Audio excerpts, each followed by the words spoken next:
भाई है जी, छोटा मेरा भाई है। हम ये रावलपिंडी चूड़ चौक से आम से आए हैं।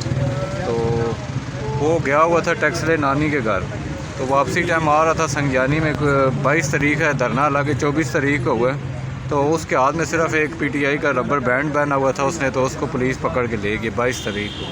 तो ना वो धरने में गया, ना उसने कोई तोड़ फोड़ किया, ना किसी जलसे में गया, बस बेगुनाह 22 तारीख को उसको उठाया। और हमें 3 दिन पहले पता चला कि वो इस केस में पकड़ा हुआ है। उसकी वालदा बेचारी जो है ना, वो दिमागी परेशान हो गई, इतनी टेंशन उन्हें ली है कि वो बेड के साथ लग गई। वालद भी बेचारा इतना बीमार है और हम धक्के खा रहे हैं। और आज उसको इधर 16 तारीख को पेश करना है। और ये कोई उसके ऊपर कोई ऐसा केस भी नहीं था, कोई कुछ भी नहीं था, बस सिर्फ एक हाथ में पीटीआई का रबर बैंड उसने पहना हुआ था और उसको इस वजह से उठा के ले गए। अच्छा, धरने वगैरह में भी नहीं गया? 22 तारीख को उसको उठाया हुआ है। 22 तारीख का धरने का तो उसका कोई चक्कर ही नहीं है ना।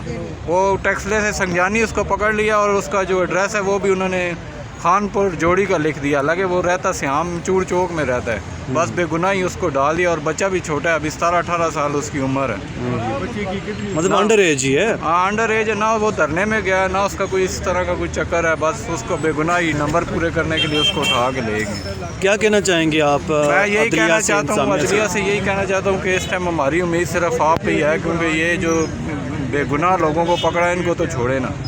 चले कोई गुनाहगार है उसको सजा देने के, जो बेगुनाह है उनके साथ तो ज़्यादती ना करें। लोगों के माँ बाप मार रहे हैं इस चक्कर में, इतनी ज़्यादती तो ना करें कि किसी का माँ मार जाए, बाप मार जाए तो आप लोगों को बददुआएं दे। अब ये देखें इधर इतने लोग इकट्ठे हुए हैं, सब बददुआएं दे रहे हैं ना आप लोगों को। सब यही कह रहे हैं हमारे बच्चे को बेगुनाह पकड़ा हुआ है।